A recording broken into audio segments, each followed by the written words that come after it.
నమస్తే, welcome to our channel. నేను పద్మిని. ప్రస్తుతంతో పాటు సీనియర్ జర్నలిస్ట్ భరద్వాజ్ గారు ఉన్నారు, మాట్లాడతాం. సార్ నమస్తే. సార్ తెలంగాణలో అయితే ఎలక్షన్స్ అయిపోయాయి. అనూహ్యంగా కాంగ్రెస్ పార్టీ గవర్నమెంట్ అయితే ఫామ్ చేసింది. అయితే ఈ ఎలక్షన్స్ అటు ఆంధ్రప్రదేశ్ రాజకీయాల మీద ఏమైనా ఇంపాక్ట్ చూపించేటటువంటి పరిస్థితి ఉందా? ఇక్కడ వచ్చినటువంటి మార్పు అక్కడ కూడా వచ్చేటటువంటి పరిస్థితి ఉందా? చంద్రబాబు నాయుడు గారు ఎలాంటి వ్యూహాలతో రాబోతున్నారు? అలాగే ప్రతి వ్యూహాలు, మరి జగన్ గారు ఎవరి వ్యూహాలు వాళ్ళకు ఉంటాయి కాబట్టి అసలు ఈ ఎలక్షన్స్, ఈ రిజల్ట్స్ ఆంధ్రప్రదేశ్ మీద ఎలాంటి ఇంపాక్ట్ ని చూపించింది అని అనుకోవచ్చు సార్? అంటే ఇలాగే మార్పు అక్కడ చూపించడం ద్వారా గెలవచ్చు అని అనుకుంటున్నాడు ఆయన, చంద్రబాబు నాయుడు గారు. నిజానికి ఆయన సైలెంట్ గా ఉండటం, ఆయన మౌనంగా ఉండటం వలన రేవంత్ రెడ్డికి చాలా ఉపయోగం జరిగింది, అందువలన ఆయన గెలిచాడు అని మాట్లాడుతున్న వాళ్ళు కూడా ఉన్నారు. కానీ ఏంటి దానికి దీనికి లింక్? అంటే తెలుగుదేశం ఓట్ బ్యాంక్ ని కాంగ్రెస్ కి ట్రాన్స్ఫర్ చేశారు వీళ్ళు, పోటీ చేయకుండా ఉండటం వలన అనేది ఒకటి. ప్రభుత్వ వ్యతిరేక ఓటుని చీల్చటంలో తెలుగుదేశం రోల్ లేకుండా చేసుకున్నారు, అందువలన ప్రధానంగా రేవంత్ రెడ్డి అంటే కాంగ్రెస్ పార్టీ గెలవటానికి అది కొంత దోహదపడింది అనేది చెప్తున్నారు. కానీ చంద్రబాబు ఆదేశాన్ని పూర్తిగా తెలుగుదేశం శ్రేణులు పాటించాయని అనుకోవటం కష్టమే. ఎందుకంటే సెటిలర్స్ ఓట్లని ఎక్కువ ప్రభావితం చేశాడు ఆయన అనేది వినిపించింది. కానీ ఎక్కడైతే సెటిలర్స్ ఉన్నారో అక్కడే బీఆర్ఎస్ గెలిచింది.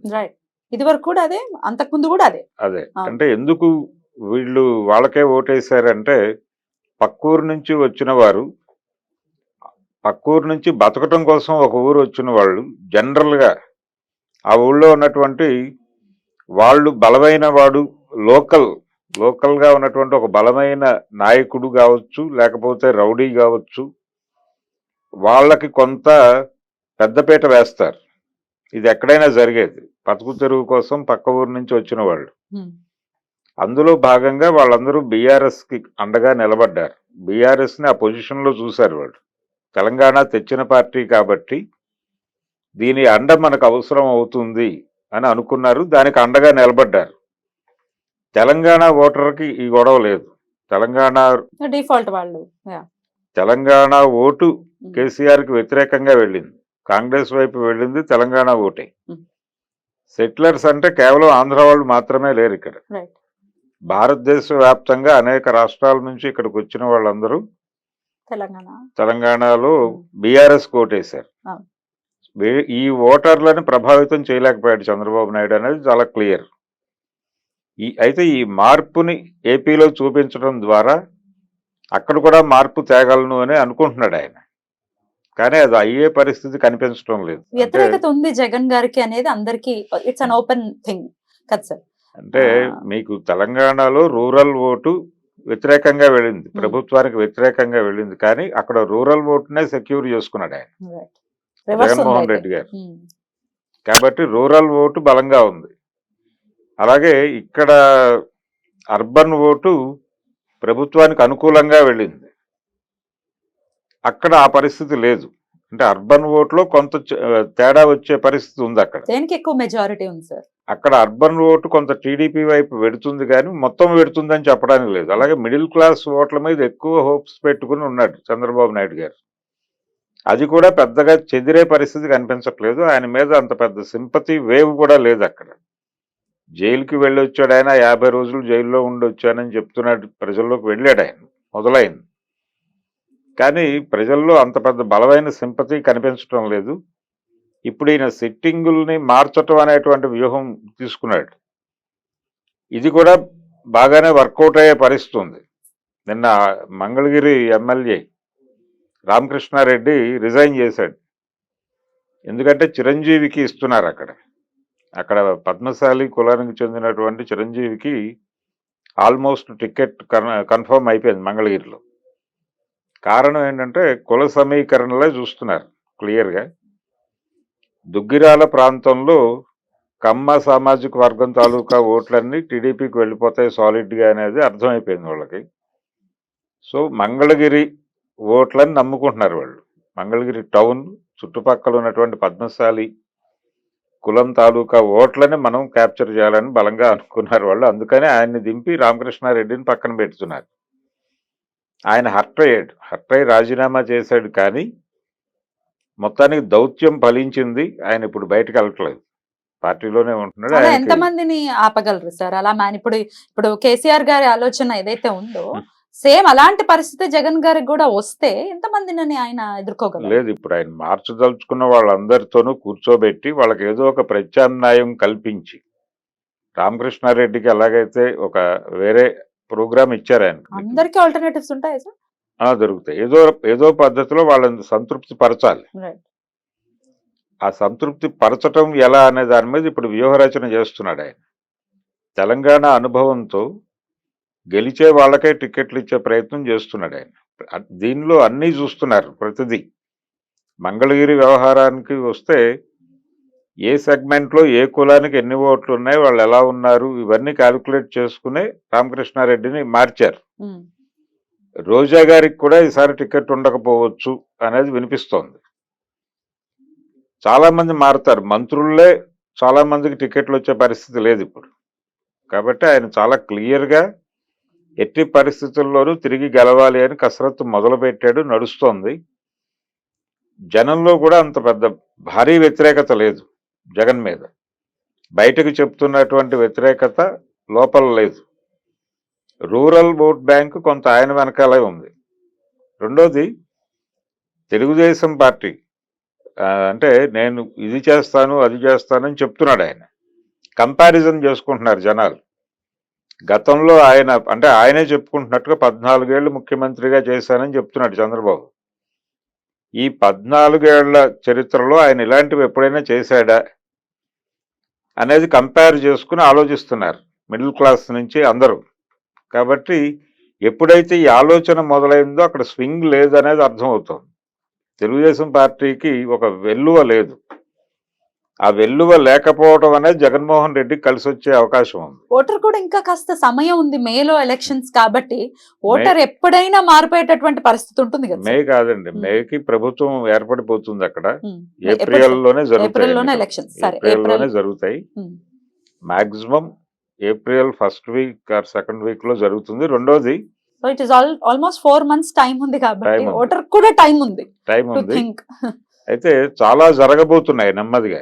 అంటే ప్రస్తుతానికి ఉన్న మూడ్ అయితే ఇది. దీనికి తోడు బీజేపీ ఆశీర్వాదం జగన్మోహన్ రెడ్డి వైపే ఉంది అనేది ఇప్పటికి వినిపిస్తున్నటువంటి మాట. ఏపీకి స్పెషల్ స్టేటస్ ఇచ్చేటువంటి ఆలోచనతో కూడా ఉన్నారు కేంద్రం. అంటే ఎన్నికల ముంగిట, అంటే దాదాపు జనవరి చివరిలో ఈ అనౌన్స్మెంట్ రావచ్చు అనేది బలంగా వినిపిస్తోంది. స్పెషల్ స్టేటస్ తెచ్చినటువంటి సీఎంగా జగన్మోహన్ రెడ్డి గారు జనంలోకి పెడతాడు. కాబట్టి బీజేపీ అండదండలతో, అంటే అక్కడ గెలుచుకున్నటువంటి ఎంపీలు మొత్తం బీజేపీ వెనకాల నిలబడాలి. ఈ ఎంపీల మొబిలైజేషన్ ప్రోగ్రామ్ దీనిలో భాగంగానే జగన్కి సపోర్ట్ చేసే వ్యూహంతో బీజేపీ ఉంది. వాళ్ళు కూడా ఓపెన్గా చెప్తున్నారు ఆ మాట. మేము పూర్తిగా బీజేపీ మమ్మల్ని గెలిపిస్తుంది అనుకుంటున్నాము అని ఆ పార్టీకి చెందిన నాయకులు పర్సనల్ టాక్లో మాట్లాడుతున్నారు. ఏది అంటే ఈవీఎంలు మేనేజ్ చేసో మరొకటో అని కాదు వాళ్ళ ఉద్దేశం. స్పెషల్ స్టేటస్కి సంబంధించి ఒక ప్రకటన రాబోతోంది అనేది సూచనప్రాయంగా చెప్తున్నారు వాళ్ళు. ఏదో కొన్ని కేంద్రం నుంచి కొన్ని వరాలు తీసుకురావటం ద్వారా తిరిగి ఓటర్లని, అంటే అర్బన్ ఓట్ని అట్రాక్ట్ చేయగలుగుతారు ఆయన. సో ఆ ఏరియాలో స్ప్లిట్ వచ్చేస్తే తెలుగుదేశం పార్టీ గందరగోళం అయిపోతుంది. ఎలా చూసినా తెలుగుదేశం పార్టీ ఈసారి ఆంధ్రప్రదేశ్లో గెలుపు సాధించడం అనేది అంత ఈజీగా కనిపించటం లేదు చంద్రబాబు నాయుడు. రెండోది, ఒక పొలిటికల్ వ్యాక్యూమ్కి వాళ్ళు అక్కడ చాలా క్లియర్గా, అంటే వాళ్ళకే అర్థం కాకుండా వాళ్ళే చాలా కన్ఫ్యూజన్లో ఉండి చాలా క్లియర్గా ఒక పొలిటికల్ వ్యాక్యూమ్ని క్రియేట్ చేశారు ఏపీలో. చంద్రబాబు నాయుడు అరెస్ట్ అయిన మరుక్షణం ఏ రకమైనటువంటి పొలిటికల్ యాక్టివిటీలోనూ లేదు. జైలు బెయిలు మధ్యలో మాత్రమే ఉండిపోయింది ఆ పార్టీ. దాంతో రెండోది, సెకండరీ లీడర్షిప్ ఎక్కడా కూడా రోడ్ల మీదకి వెళ్ళలేదు. జనాల రోజువారీ సమస్యల్ని అడ్రస్ చేయలేదు. పవన్ కళ్యాణ్ కొద్ది రోజులు మాత్రమే వారాహి వేసుకుని తిరిగాడు, కానీ టోటల్గా జనంతో లేడు, ఆయన వెళ్ళిపోయాడు.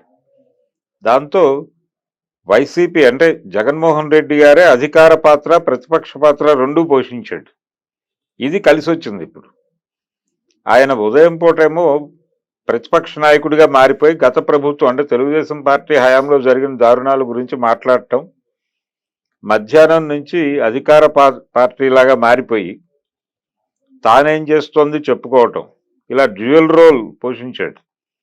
దాని తాలూకా ప్రభావం కూడా ఉంది ఇప్పుడు. ఇవన్నీ కలిసి వచ్చినాయి. అంటే తెలుగుదేశం పార్టీ చంద్రబాబు అరెస్టు తర్వాత తీసుకున్నటువంటి నిర్ణయాలు తాలూకా ఫలితాలను ఇప్పుడు అనుభవిస్తోంది. లోకేష్ ఇప్పుడు యువగళం పేరుతో వెళ్ళాడు రోడ్డు మీదకి. ఇది ఒకటే చాలదు. ఎక్కడికక్కడ ఎమ్మెల్యే కావాలనుకున్నటువంటి వ్యక్తి రోడ్డు మీదకి వచ్చి యాక్టివిటీ మొదలు పెట్టాలి. అది జరగట్లేదు. అందుకని గ్రౌండ్ ఏరియాలో అంటే కింది స్థాయిలో తెలుగుదేశం పార్టీ ప్రజలతో ఏ మేరకు ఉంది అనేది అనుమానమే. అందుకని కూడా ఈసారి తెలుగుదేశం పార్టీ గెలవటం అనేది అంత ఈజీ కాదు. వాళ్ళైతే చాలా బలమైనటువంటి ప్రయత్నాలు చేస్తున్నారు. ఇంటర్నల్ గా ఒక సెంటిమెంట్ కూడా ఉంది. కమ్మ సామాజిక వర్గం చాలా ఓపెన్ గానే ఒక మాట మాట్లాడుతోంది, ఈసారి జగన్ గెలిస్తే మేము రాష్ట్రం వదిలి వెళ్ళిపోవటం తప్ప వేరే గత్యంతరం లేదు అన్న లెవెల్లో మాట్లాడుతున్నారు వాళ్ళు. కానీ అంత ఈజీ కాదు. అంటే ఉన్న జనాలు కూడా కొంతమంది అక్కడ మిడిల్ క్లాస్ వాళ్ళు అన్నటువంటి పరిస్థితుల్లోనే ఉంది. జనాల్లో కూడా ఈ ఫీలింగ్ అయితే ఉంది, ఇంకొకసారి గనక వస్తే వదిలి వెళ్ళిపోవడం తప్ప గత్యంతరం లేదు అనేది మిడిల్ క్లాస్ లో ఉన్నటువంటి మాట. అక్కడ నుంచి మైగ్రేషన్ అయితే జరిగింది, వలసలు విపరీతంగా పెరిగినాయి తెలంగాణకి. మరోసారి వస్తే ఇంకా పెరిగేటటువంటి పరిస్థితి ఉంది అని ఓపెన్ గానే చెప్పేస్తూ ఉన్నారు, జనాలే చెప్తూ ఉన్నారు. ఇంకా 4 నెలల టైం ఉంది, ఓటర్ కి టైం ఉంది, అన్ని పార్టీ వాళ్ళకి టైం ఉంది. కాబట్టి ఇక్కడ తెలంగాణలో ఎట్లాంటి రివర్స్ అయింది, అసలు అంచనాలకి తారుమారు గానే రిజల్ట్స్ వచ్చింది. కాంగ్రెస్ పార్టీ ఫామ్ చేసింది. సో అట్లాంటిదే మరి ఆంధ్రప్రదేశ్ లో కూడా జరుగుతుందా పార్టీ ఒక ఐక్య సంఘటన కట్టే ప్రయత్నం అయితే చేస్తోంది. జనసేన ఇప్పుడు తెలుగుదేశం పార్టీతోనే ఉంది.